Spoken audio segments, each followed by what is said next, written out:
اگر کسی کا شوہر مر گیا تو عورت عدت گزارے گی کتنے دن؟ 4 مہینے 10 دن۔ اگر کسی عورت کا شوہر مغرب سے پہلے انتقال کیا ہے، مغرب کی اذان سے پہلے انتقال کیا تو وہ دن عدت میں شامل کیا جائے گا، 1 دن مانا جائے گا۔ مان لیجئے آپ کے ہاں 6 بجے مغرب کی اذان ہو رہی ہے اور 5 بجے کسی کا شوہر انتقال کیا ہے تو 5 بجے انتقال کرنے کے بعد بھی اس کا پہلا دن مانا جائے گا۔ اس کے بعد 4 مہینے اور 10 دن۔ یہ 4 مہینے 10 دن عورت کی عدت کے دن کیوں شمار کیے گئے آپ کو معلوم ہے؟ تاکہ مرے ہوئے آدمی کا حمل اس عورت کے پیٹ میں نہ ہو سکتا ہے کہ وہ چھپا رہی ہو، حمل پیٹ میں نہ ہو۔ 4 مہینے 10 دن کی مدت بہت ہو گئی ہے۔ اگر اس کے پیٹ میں بچہ ہوگا تو 4 مہینے میں اس عورت کا پیٹ تھوڑا بہت باہر نکل آئے گا، جس سے پتہ چل سکتا ہے کہ اس کے پیٹ میں فلاں آدمی کا بچہ ہے۔ اگر ہے تو جب تک بچہ پیدا نہیں ہو جاتا تب تک اس کی عدت رہے گی، اور اگر نہیں ہے تو 4 مہینے 10 دن کے بعد یہ عورت کہیں دوسرا نکاح کرنا چاہے تو کر سکتی ہے، تاکہ کسی دوسرے آدمی کا، اس مرے ہوئے آدمی کا بچہ کسی دوسرے آدمی کا نام نہ پا جائے۔ یہ اسلام نے ایک باؤنڈیشن لگا دی ہے، باؤنڈیشن بہت سختی ہے اس معاملے میں۔ ہاں، خلا کا معاملہ تھوڑا سا الگ ہے۔ ایک چیز ہوتی ہے مرد طلاق دینا نہیں چاہتا، عورت طلاق لینے پر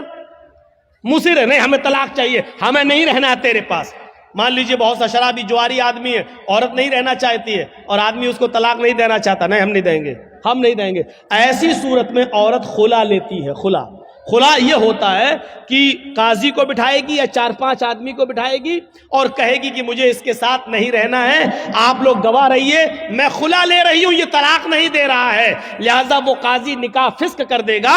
اور وہ عورت اب آزاد ہو گئی۔ آدمی چاہے طلاق دے یا نہ دے، عورت خلا لے لی ہے، اب یہ آزاد ہو چکی ہے، لیکن اس کے باوجود اس کو 1 پیریڈ، 1 حیض تک رکنا پڑے گا، وہ دوسری شادی نہیں کر سکتی ہے جب تک کہ اس کو 1 پیریڈ نہیں آ جاتا ہے۔ 1 پیریڈ کا مطلب اس کو، عورت کو جو ہر مہینے جو ہر عورت کو جو خون بلڈ آتا ہے، 1 پیریڈ، جب تک وہ پیریڈ نہیں آ جاتا تب تک وہ دوسرا نکاح نہیں کرے گی، اور پیریڈ آنے کے بعد پھر وہ دوسرا نکاح کر سکتی ہے۔ پیریڈ آنے کا مطلب یہ ہے کہ وہ حاملہ نہیں ہے، یعنی جس آدمی سے اس نے خلا لیا ہے اس کا بچہ اس کے پیٹ میں نہیں پل رہا ہے۔ اب سوچئے اسلام نے کتنی باؤنڈیشن لگائی ہے کہ آپ کے پیٹ میں پلنے والے بچے کو اس کے اصلی باپ کا نام ملے، وہ بچہ جب باہر آئے تو اپنی نسبت اپنے اصلی باپ کی طرف کر سکے۔ کتنی حفاظت کی ہے اسلام نے نسل کی، اور نسل کو پاکیزہ بنانے کی کتنی حفاظت کی ہے، لیکن اس کے باوجود اسلام یہ بھی کہتا ہے اگر خدا نخواستہ کسی عورت کے پیٹ میں حرام اولاد پل رہی ہے، زنا کی پیداوار ہے، اور اس نے اقرار بھی کر لیا ہے کہ حرام اولاد ہے، وہ کہہ بھی رہی ہے کہ فلاں آدمی سے میرا ساتھ سمبند بن چکا تھا اور اس کا حمل میرے پیٹ میں ہے، تو اسلام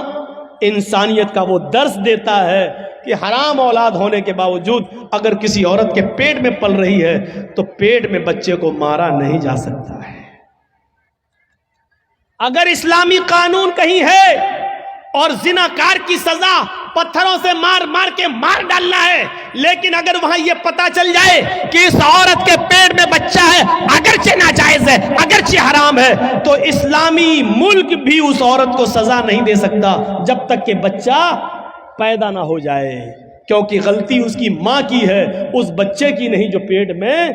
پل رہا ہے۔ غور کیجئے، اسلام حرام اولاد کو بھی مارنے کی اجازت نہیں دیتا ہے۔ جو عورتیں اپنے پیٹ میں حلال بچوں کو گرا دیتی ہیں ان کو اپنے بارے میں سوچنا چاہیے، کل قیامت کے دن یہ بچہ جس کو تم نے گرایا ہے اپنے پیٹ سے، قیامت کے دن یہ بچہ اپنے ماں کی پستان اور اپنے ماں کی چھاتیوں سے لٹکا ہوا آئے گا۔ جاء یوم القیامت ومعلق بین ثدیہا، وہ بچہ قیامت کے دن اس حال میں آئے گا کہ معلق بین ثدیہا، اپنے ماں کی دونوں پستان سے لٹکا ہوا ہوگا، اپنی ماں کی پستان سے دودھ چوس رہا ہوگا، اور اللہ کہے گا اے اس ماں کی پستان سے دودھ چوسنے والے بچے،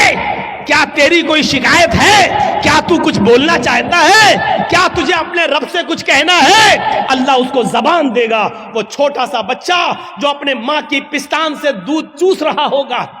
اپنی زبان ہٹائے گا، اپنا منہ ہٹائے گا، یقول، اور اللہ سے شکایت کرے گا، یا ربی ہاذہ امی قدلتنی، اللہ یہ میری ماں ہے جس کا دودھ میں پی رہا ہوں، جس کی پستان سے میں لٹکا ہوا ہوں، اللہ یہ میری ماں ہے جس نے دنیا میں مجھے مار ڈالا تھا، اللہ یہ میری ماں ہے جس نے دنیا میں مجھے قتل کر دیا تھا،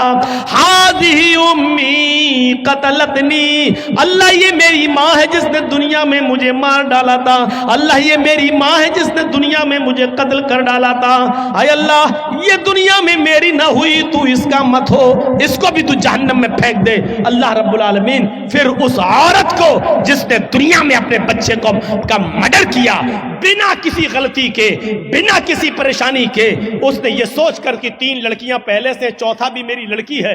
الٹرا ساؤنڈ پہ چیک کرانے کے بعد پتا چلا لڑکی ہے، نہیں ہمیں نہیں چاہیے، اور ایبورشن کرا دیا، گرا دیا. قیامت کے دن اس عورت کو جہنم میں پھینک دیا جائے گا اور وہ بچہ اپنی ماں کو خود جہنم میں لے جانے کا سبب بنے گا کہ نہیں اللہ اس نے دنیا میں مجھے مار ڈالا تھا.